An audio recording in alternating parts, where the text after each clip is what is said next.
इस वीडियो में हम देखेंगे एनसीईआरटी मैथ क्लास 10th का जो सॉल्यूशन है उसे देखेंगे। एक्सरसाइज होगा 4.3, टॉपिक चल रहा है द्विघात समीकरण। इसका पहला प्रश्न का चौथा नंबर प्रश्न हम देखेंगे।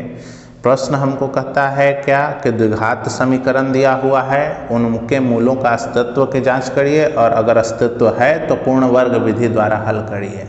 चौथा नंबर प्रश्न है 2x² + x + 4 = 0। चलिए देखते हैं ये प्रश्न किस प्रकार से हल होगा। तो 2x² + x + 4 = 0 हमने प्रश्न लिख रखा है।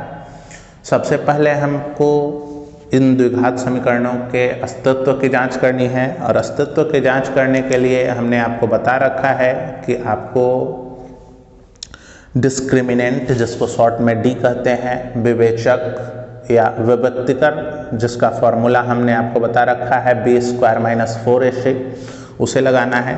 तो सबसे पहले हम वही लिखेंगे कि d = b² - 4ac। यहाँ पर इस फॉर्मूला में जो हम लगाएंगे a का जो वैल्यू हो जाएगा वो हो जाएगा 2, तो a का वैल्यू 2, b का वैल्यू हो जाएगा x है केवल, तो यहाँ पे 1, ठीक है। उसके बाद हम c का जो वैल्यू है लगाएंगे 4। देख लीजिए यहाँ पे सभी प्लस में है, चिन्ह को भी देखते हुए चलेंगे, लेकिन यहाँ सभी प्लस में है इसलिए हमने कुछ इनके साथ नहीं लगाया। कुछ नहीं लगाने का भी मतलब होता है कि ये प्लस में हमने लिखा है। तो लगाते हैं b² यानी कि 1 का स्क्वायर - 4 × a का वैल्यू जो है वो है 2, c का वैल्यू जो है वो है 4, तो 1 का स्क्वायर हो जाएगा 1। उसके बाद इधर अगर करें तो 4 दूनी 8, 8 चौक 32 यानी कि 32। तो अगर हम इसका हल करें तो माइनस का 31 आ जाएगा, यानी कि जो d का वैल्यू होगा वो माइनस का 31 आ जाएगा। और मैंने सभी प्रश्नों में आपको बतलाया है कि भैया अस्तित्व निकालने के दौरान आपको 3 तरीकों से मुलाकात होगी, 3 प्रकार देखने होंगे, आपको 3 प्रकार ध्यान देने होंगे। एक क्या कि d का जो वैल्यू है ना 0 से बड़ा आएगा यानी कि धनात्मक आएगा, पॉजिटिव, हाँ धनात्मक आएगा यानी कि पॉजिटिव आएगा, यानी कि प्लस के भी ई बोल सकते हैं आप, इस प्रकार से होगा। तो इस कंडीशन में क्या होगा ना कि मूलों का अस्तित्व होगा और इनके जो है ना हल संभव होंगे, और जो हल जो आएगा ना ये असमान आएंगे। जो मूलों का जो हल आता है 2 लास्ट में वो अलग अलग आएंगे, ठीक है। उसके बाद हमने बतलाया आपको कि जब d का वैल्यू ना 0 के बराबर हो, तो d का जब वैल्यू हो 0 के बराबर हो यानी कि d का वैल्यू 0 ही आए, तब हमको क्या करना है कि भाई मूलों का अस्तित्व होगा, हल भी संभव होगा, लेकिन जो मूल आएंगे ना वो दोनों बराबर आएंगे, ये भी आपको ध्यान रखना है।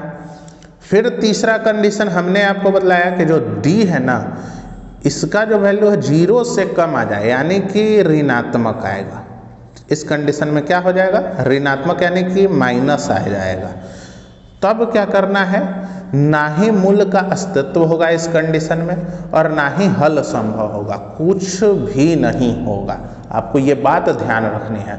और तो उसी प्रकार से देखिए यहाँ पे जो d का वैल्यू है वो ऋणात्मक आ गया है, तो क्या इस द्विघात समीकरण का अस्तित्व है? नहीं है। तो हम यहाँ लिख देंगे कि भैया अस्तित्व नहीं है। और जब अस्तित्व ही नहीं है जिसका, तो हम उसको हल करेंगे? नहीं करेंगे, तो हल भी संभव नहीं है। जब अस्तित्व ही नहीं है इसका है तो हम हल तो संभव नहीं ना है। तो सबसे पहले हम जब अस्तित्व की जांच किए तो अस्तित्व इसका आया नहीं, हल संभव नहीं है, तो बस अब हम इसको यहीं छोड़ देंगे, हमारा प्रश्न यहीं पे बन गया, ठीक है। मुझे उम्मीद है कि आपको ये वीडियो समझ में आया होगा। अगर आपको इस वीडियो के बारे में कोई भी सवाल या सुझाव हो तो हमें कमेंट करना नहीं भूलेंगे। तो मिलते हैं इसी प्रकार के अगले वीडियो में, तब तक हंसते रहिए, मुस्कुराते रहिए, शेयर करते रहिए और पढ़ते रहिए। जय हिंद, वंदे मातरम।